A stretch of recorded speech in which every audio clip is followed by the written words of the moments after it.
Essa história de escritor, de livros, como é que começou com você? Olha, desde os 8 anos eu comecei a escrever ali livros de verdade. Com 8 anos foi o primeiro. Demorei 1 ano para concluir ele, mas era sempre uma história assim, cheia de plágio, mais um pouco da minha imaginação, uma mistura de Crepúsculo com as Crônicas de Narnia, X-Men, tudo que eu gostava na Sim. época. E meus pais viram que isso talvez pudesse ter algum futuro. Então eles falaram: filho, por que você não dá uma revisada nessa edição que você escreveu? E a gente vê o que faz mais pra frente. Então, quando eu tinha uns 10 anos, eu reescrevi aquele livro. E meus pais falaram: olha, eu vou pagar uma gráfica para imprimir, a gente vende para uns amigos familiares, vamos ver como que é, né? E quando eu abri aquele livro pela primeira vez, que eu peguei na mão algo que era meu, concreto, minhas palavras ali, eu percebi que era isso realmente que eu vim para fazer, era uma vocação que ia ser minha. E profissionalmente eu encarei isso a partir dos 19 anos, que foi quando eu comecei a monetizar o que eu estava escrevendo.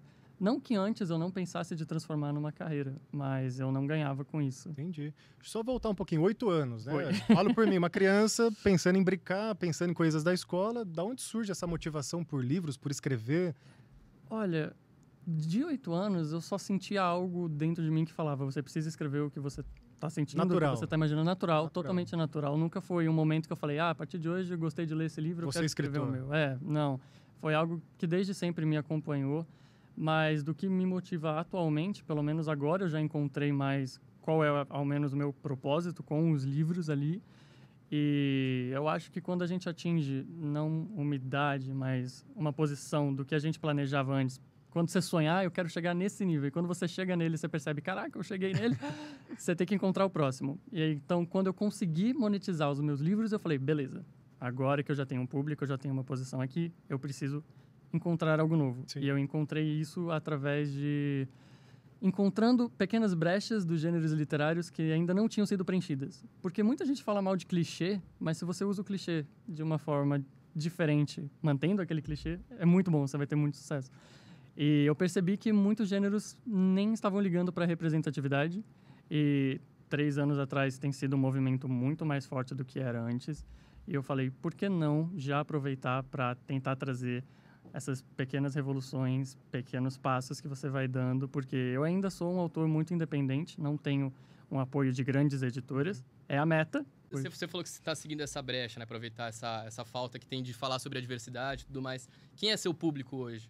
Ou abrange todos? Então, como eu escrevo desde romances de época a comédias românticas e suspenses, porque já vale comentar que eu sou uma pessoa de muito extremo, tá? Eu sou ou 50% muito fofo e romântico ou 50% frio, calculista. Nossa. Mas, por conta disso, eu acabo dividindo esses gêneros pela narrativa. Romances de época, a maior parte dele é um público adulto, porque romance de época já espera um erotismo que enredos mais juvenis não podem ter. Mas o que eu faço? Eu tenho uma trilogia. É mais 18, então, seus A maioria, mas não todos. A trilogia dos irmãos Wolfhard. Essa é uma trilogia que eu consegui uma editora para lançar, que foi a editora Cabana Vermelha. E ano passado, na Bienal de São Paulo, foi quando eu viralizei na minha sessão de autógrafo deles. Eu alcancei 7,5 milhões de pessoas no Meu TikTok. Deus! Fantástico. Aí eu consegui esgotar todos os livros lá. Já- Por que viralizou? Porque meu autógrafo em romances de época, eu tenho um brasão que eu derreto na cera e gravo pra você com a minha assinatura Ó, que depois. marketing. Você viu? Viu? Tem que Fantástico. aprender com esse menino. Oxe. Viralizou e foi. Olha Só que só. esses são os livros adultos. Eu tenho romances de época pro público mais jovem, young adult, de uns 16 até uns 24 anos, que aí eu trago a maior parte da diversidade, como Um Cupido Sem Coração, que, vale ressaltar, foi o primeiro romance de época gay nacional. Olha só. Gosto muito deste título, então vou sempre repeti-lo. Repete, então. Merece, né? Primeiro romance de época gay nacional. Olha só. E eu sinto muito orgulho disso. Qual que é o porque nome? Repete o nome Um todo. Cupido Sem Um Coração. Cupido Sem Coração. Isso. O pessoal fala que, na verdade, quem não tem coração é o autor, por conta do final. Qual desses livros que você mais aprendeu? Porque, assim, pra ser escritor, você tem que fazer um estudo, né? Pra saber da Muito. história, principalmente de época, né? Então, qual desses livros que mais trouxe aprendizado, assim, que você Ou que foi realmente... mais desafiador escrever algo nesse sentido, assim? Tá. O que me trouxe mais desafios, com certeza, foi o último, As Palavras Não Ditas, porque eu decidi arriscar escrever um romance de época em primeira pessoa, com um protagonista autista. Então, eu tinha que encaixar o espectro dele numa época que ninguém nem sabia o que era um espectro desses. A variedade de espectros que, às vezes, você nunca vai nem saber, mas você tá dentro do espectro, porque você pode ser o autista funcional, como chamam. Mas era muito difícil transmitir o pensamento daquele personagem da época numa linguagem que vá ser acessível, mas que também não vá romper com a aura do romance de época. Porque se você usa uma palavra errada ali, acabou com a vibe da pessoa. Ela vai perceber, por exemplo, você não pode escrever caramba num livro de época. Caramba não existia na época. Ou então você não pode escrever, tirou a cueca. Não, é ceroula, né? Ai, que difícil! Mas a trilogia dos irmãos Wolfhard acontece em Brighton, que é no sul da Inglaterra. E o deles foi um desafio porque eu quis fazer um romance de época diferente do que as pessoas já estavam esperando. Dica para quem quer escrever romance de época, você tem que seguir o padrão que vai ser... O mocinho tem que ter a redenção, ele não pode terminar o mesmo como ele começou o livro. Jornada do herói tem alguma coisa a ver? Não muito a jornada do herói, mas próximo disso. Próximo disso. Ele tem que, por exemplo, sofrer muito para conquistar a mocinha depois de alguma cagada que ele fez. Com certeza já esperam isso. Tem de ter algum grau de erotismo. Se não tem, as pessoas não vão gostar. E é por isso que eu defendo que Jane Austen não faria sucesso atualmente se ela lançasse agora, porque ela não tem nem um pingo de erotismo, nada. Eles nem se beijam no livro, então, tipo, não ia ter a mesma recepção que tem agora por ser clássico. E tem que ter um final feliz. Mas eu quis que o final feliz dos Irmãos Wolfhard só acontecesse no último livro. Então, o primeiro acaba de uma forma que você tem que ler o segundo para saber as consequências. O segundo acaba de outra forma que você vai ter que ler o terceiro. E no terceiro você vai encontrar o final feliz. Mas aí já é um modelo diferente que quebra. E o desafio foi ver a recepção que teria. E essa metodologia, você que criou, você que observou, é algo seu ou isso já existe de alguma maneira nos outros autores? Como é que é? O que os autores de romances de época fazem? Autoras, na maior parte do tempo. Na verdade, quase não tem homem escrevendo romance de época. Existem muitos homens escrevendo romance histórico, mas romance de época não. E o que elas costumam fazer? É um livro que vai puxar para o segundo, mas é uma história completa. Você vai ter o começo, meio e fim ali, você não vai precisar ler o próximo para saber o que aconteceu naquele. Só que eles sempre colocam, o irmão dele ou a melhor amiga, e o segundo livro vai ser a história dessa pessoa. Eles te cativam o personagem desde o primeiro para você ler o próximo. Só que você não precisa ler na ordem, às vezes. O meu você vai precisar ler na ordem, porque eu quero que você leia como uma trilogia completa mesmo. E eu observei isso e falei, por que não? Me interessou fazer desse sentido, porque eu prefiro histórias assim que me prendem um gancho atrás do outro sem concluir. Eu acho que é porque eu sou muito apaixonado por série, gosto muito de séries. E você usa muito esse lado observador, né? Tanto que você identificou lá atrás, né, essas brechas que haviam de faltar conteúdo em determinados assuntos, essa questão que você colocou agora dessa ordem cronológica, enfim, né? Uhum. Então deve ser uma característica muito particular sua. Eu gosto de ser analítica, é a parte fria, né? Então, como que você faz para pesquisar sobre o seu? Por exemplo, você foi a personagem era autista. Como que você fez para pesquisar sobre autismo? Procurou profissionais? Uhum. Como que funciona essa parte? O Levi, ele foi uma inspiração muito grande através da série The Undateables. Eu esqueci o nome dela agora em português, mas ela passa no TLC, tá? Amo TLC. E é uma série onde, basicamente, é uma agência que ela só reúne casais que são atípicos. Então, tem pessoas que são autistas, pessoas que têm a síndrome de Tourette, e elas vão juntando e contando. E lá tem muitos relatos dessas pessoas contando os sentimentos deles, como as pessoas olham para eles, por que ainda é um estigma tão grande na sociedade. E aquilo me inspirou a procurar outros documentários para ouvir as pessoas falando a respeito. Eu acho que você pode escrever sobre tudo, desde que você tenha certa propriedade a respeito. Você não pode só eu quero que o Levi seja autista, mas eu não coloquei nenhuma característica do autismo no Levi, eu só falei que ele era e pronto. Isso é uma falsa representatividade que é feita só para ganhar dinheiro e decepciona todo mundo. Quem está construindo aí, quem quer construir o seu galpão, né? Estamos falando aqui de galpão, reformar as normas de segurança, a sua loja, tá aí, gente. VC Engenharia e Construção, eles são especialistas em obra industrial e, pessoalmente, eu conheço a Valzinha, que é a dona da VC. Ela é uma pessoa super atenciosa, ela voltou de viagem ontem, para vocês terem ideia, ela estava no Maranhão, voltou correndo para cá, para ver lá a obra dela, estava tudo ok. Ela é aquela pessoa que fica em cima, que vê, que confere, não deixa simplesmente na mão dos colaboradores e pronto. Não, ela vai lá, confere, vê se está tudo ok, porque é isso que importa, né? A qualidade do serviço prestado. Então, na VC Engenharia, você com certeza vai enxergar isso e vai encontrar isso lá. O público que movimentou as editoras no último ano, durante a pandemia, foi o público LGBT e o público jovem. O público jovem que está se descobrindo, está se questionando, eu sou hétero, eu não sou. e quer descobrir junto dos personagens. Então, tá quebrando aos poucos. Você já vê a Galera Record, por exemplo. O que mais vende deles é fantasia e romance LGBT. O selo Galera, do grupo editorial Record, é o que mais vende, é o que está sustentando a editora praticamente. Então, sobre os personagens que você escreve no livro, qual, assim, tem mais a sua cara, a sua marca? Esse aqui é meio Gui Ribeiro, sabe? Acho que todos têm um pouquinho dele, né? Ou algo que você almeja, né? Por exemplo, esse personagem eu escrevi porque é como eu gostaria de ser, mas eu não sou. Entendi. Eu tento não me espelhar para os personagens, porque eu quero que eles tenham as personalidades próprias. Senão é o Gui Ribeiro escolhendo o que vai fazer naquela decisão e eu não posso ter isso, tem que ser o personagem. Todos eles têm, sim, um pouco de mim, mas se eu parar para pensar do lado mais racional, sarcástico, grosso e...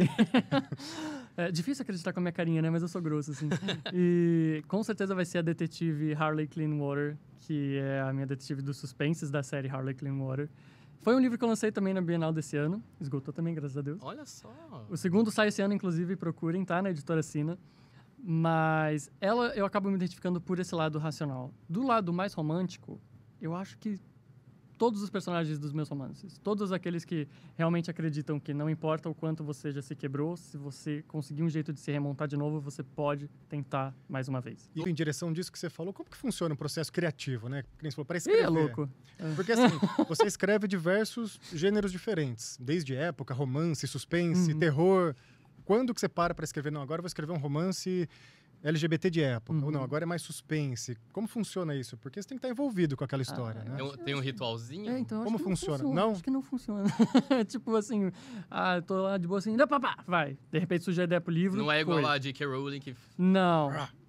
Abençoada. É algo espontâneo que vem. É muito espontâneo. As palavras insight começa. Eu tive a ideia em 2019, escrevi no Wattpad, mas essa ideia surgiu assim de madrugada. Eu acordei do nada com essa ideia, peguei o celular, escrevi 2 capítulos, a sinopse já tinha todo o enredo pronto. E escrevi. Quando eu acabei em 2019, eu não achava que a história tinha atingido o que eu queria. A história tinha 200 páginas e eu fiquei pensando, não tá como deveria ser, mas é isso que eu consigo fazer agora. Um dia eu vou escrever melhor e vou voltar para cá. E foi o que eu voltei ano passado e funcionou. O livro agora tem 509 páginas. Caramba, cresceu bastante. Então. Muito. E acabou sendo dividido em 2. Então, achei que eu aproveitei melhor. Mas como eu decido, tipo, vou escrever um romance agora ou um suspense? Romance, eu consigo escrever um atrás do outro. Suspense e terror, não. Porque exige muito da minha cabeça. Suspense e terror, eu fico pensando só coisa ruim, me atraio todas as energias piores possíveis. E esse pensamento, ele vem como? De novo, é espontâneo ou você força a ver ou ler coisas nesse sentido? Sempre espontâneo. Espontâneo, sempre. Assim, se eu acabei de escrever um romance, vai ter uma parte minha que vai falar, você não quer tentar um suspense? Mas se algum outro romance surgir na minha cabeça, eu posso ir direto para ele. Se não surgir e vir a ideia do suspense, eu vou escrever o suspense. O livro que eu estou escrevendo atualmente é o último da Harley Cleanwater. Eu escrevi Passado Perverso, é um livro dessa série da detetive. Foi o livro mais pesado que eu já escrevi, porque envolve assassinato de crianças, pedofilia, abuso de poder na igreja, um monte de coisa pesada. E eu fiquei 6 meses escrevendo esse livro. Quando eu acabei, eu tava exausto. Meu Deus do céu, horrível. Teve um capítulo da detetive que eu não tava conseguindo escrever de jeito nenhum. Era muito pesado, não tava dando. E essa detetive é muito viciada em vodka, né? Ela toma Grey Goose a rodo, parece água. Baseado em você ou não? Não. Pelo jeito, alguém começou a tomar vodka. Não, então, foi... Aí, pra escrever esse capítulo, eu precisava entrar na cabeça dela, porque eu não tava conseguindo. Eu falei, vou escrever tomando vodka. Fui tomando, fui escrevendo e acabei o capítulo. Mas foi o único que eu fiz. Senão, pelo amor de Deus, o Alcoólicos Anônimos vai me ver daqui a pouco. Nunca. Mas eu acho que a minha realização vai ser ganhar um prêmio. Não necessariamente o prêmio Jabuti. Adoraria, óbvio. Vou receber com todo o carinho. Mas um prêmio que realmente tenha um júri que leu a obra e falou, não, esse aqui foi o melhor livro de todos. Porque tem muitas premiações que é votação aberta ao público, então ganha quem tem a maior fanbase, não a qualidade do seu livro. Não é uma avaliação literária da obra. Exato. Tem outros concursos que você mesmo pode ficar votando em você quantas vezes você quiser. Acho que isso não vale a pena. Tem concurso que você tem que pagar para depois ganhar o prêmio. Eu fiquei tipo, eu tô comprando o prêmio. Não, eu quero de verdade. Eu quero ver um People's Choice Awards ali bonitinho para mim. Ou então, eu gostaria de ganhar um prêmio o prêmio da Jane Austen que tem na Europa lá também. Seria maravilhoso. Teve o apoio da sua família, né? Você comentou. Isso é muito importante, né? Para quem vai perseguir um sonho. Nossa, sem dúvida. Eu não estaria nem na metade de onde eu cheguei sem eles. Eles me trouxeram aqui hoje, então, mãe, pai, amo vocês. Muito obrigado por todo o apoio. Mas é verdade, sem eles, assim, eles pagaram o meu primeiro livro, eles estavam ali, sempre que eu pensava, às vezes, nossa, continuar escrevendo esse livro não vai dar certo. Minha mãe apareceu e falou, vai sim, porque eu quero saber se o fulano vai morrer ou não, eu tô lendo. Sempre estavam ali lendo, apoiando, acreditando. Minha irmã odeia ler, escrevi um livro pra ela, dediquei a ela, ela leu. Demorou 2 anos pra ler, mas leu. Então eu fiquei feliz. E eu acho que é isso. Se você não tem o apoio da sua família, é mais difícil. Mas eu acho muito legal que você pode escolher a sua família também. Então, se a sua família biológica não te apoia, encontra uma outra. Encontra os seus amigos. Eles Seus amigos te apoiam totalmente. Exato. Fica de olho nos amigos. Alguns só querem você no sucesso. Mas você vai lembrar de quem estava com você na jornada. É isso aí. Tem que se separar, né? Não adianta os amigos depois da fama, né? Nossa, isso aí qualquer um vai vir. Eu explodi no TikTok da Bienal. Quanta gente veio falar comigo? Nossa, te vi no TikTok aí, você quer sair? Eu, não. Te chamei pra sair antes, você quer sair agora por quê? E não dá. Eu não sirvo pra ser segunda opção de ninguém. Então, se eu te chamei a primeira vez e você não quis... Qual conselho você dá para os aspirantes à escritora? Vamos lá. Estejam preparados para ouvir mais não do que sim. Porque o não é o mais fácil. E o não você já tem. Então bota a cara a tapa, você já tem o não mesmo. O que pode acontecer de ruim? Você ouviu o não que você já tem. O sim vai ser o mais difícil. E isso é o mais frustrante. Porque às vezes você está dando o seu melhor, mas para o mercado nacional, você não precisa só dar o seu melhor. Você precisa de uma dose de sorte e você precisa de alguém que vai acreditar que aquele é o seu melhor. Porque tem gente que pode ler e falar, mas não achei que está tão bom. Se você já deu o seu melhor e a pessoa ali ainda está achando que não é comercial, não é o que estão procurando, investe em você mesmo. Ler mais livros daquele gênero, procura o que está comercial. Outra dica, eu transito muito bem entre os gêneros literários, mas elas sabem que é meu livro por conta da maneira que eu descrevo as coisas. Porque eu sempre quero descrever o ambiente e os personagens e o que eles estão sentindo, tudo junto. Porque eu acho que se você coloca uma descrição num livro falando... essa cadeira aí é cinza e ele tava de blusa branca. Que desinteressante, né? Eu gosto de acrescentar por que o personagem escolheu aquele tom ou por que ele estava naquela determinada cadeira, por que aconteceu o que você está lendo. Porque se você só lê a descrição de um ambiente, você pode até imaginar e pode ser muito legal, né? Mas não vai ser tão marcante. Talvez canse. Talvez a pessoa leia 3 parágrafos descrevendo esse estúdio e ela chega e fala, tipo, pra que ele está descrevendo isso? Ele falava que era um estúdio, eu podia imaginar. Sim. Você perguntou do que mais frustra. O que mais frustra é ver a pessoa olhando para o seu trabalho e falando que não vale o preço que você está cobrando. Isso em tudo, né? Eu acho um absurdo os livros de autores nacionais na Amazon custarem R$ 1,99. Eu me recuso a colocar um livro meu em R$ 1,99, mesmo que isso faça ele subir no ranking de mais vendidos, porque o meu trabalho não vale isso. Só a capa que eu fiz, ou então a revisão que eu tive que pagar. Só esse processo vivencial também, que você falou, isso tem preço. Só sentar lá e escrever 25 capítulos num dia só. Com certeza. Tudo bem, eu escrevo rápido, mas até aí eu tive toda a pesquisa, todo esse trabalho. Indica aí uns 3 livros, para pro pessoal, que você fala assim, as pessoas têm que ler esse livro. Vocês têm que ler. Tirando os seus, tá? Sim. Sem marketing agora. Tá bom. Vocês têm que ler Feitos de Sol, têm que ler Como Se Fôssemos Vilões, e vocês têm que ler, ao menos uma vez na vida, ou Orgulho e Preconceito, ou O Retrato de Dorian Gray. Como assim? Você leu algum desses? Não lê. Que bom, eu não tô sozinho, então. Que bom. Vai entrar na listinha depois Obrigado. de hoje. Depois de hoje. Tem um projeto, né, que é transformar críticas sociais em histórias de terror, só que não aquela crítica social jogada na tua cara, né? Tipo, o leitor não é burro. Odeio o autor que acha que o leitor é burro. Não. Deixa subliminar, encaixa, cria sua metáfora, né? Cria ali toda uma alegoria para sua história. Então, eu tenho um projeto que eu já escrevi sobre homofobia, sobre relacionamentos tóxicos, racismo, e toda se passa no Brasil. E eu acho que a gente tem que valorizar o que é nosso. Antigamente, quando eu comecei a escrever, eu não queria que as minhas histórias se passassem aqui, porque eu tinha o pensamento de que tudo no Brasil era ruim. E eu criticava livros nacionais. Eu falava, pra que eu vou ler esse livro ruim? Todo livro nacional é ruim. A ANTA, né? Porque eu estava escrevendo e o meu livro era nacional, né? Sim. Eu mesmo falava que o meu livro era ruim.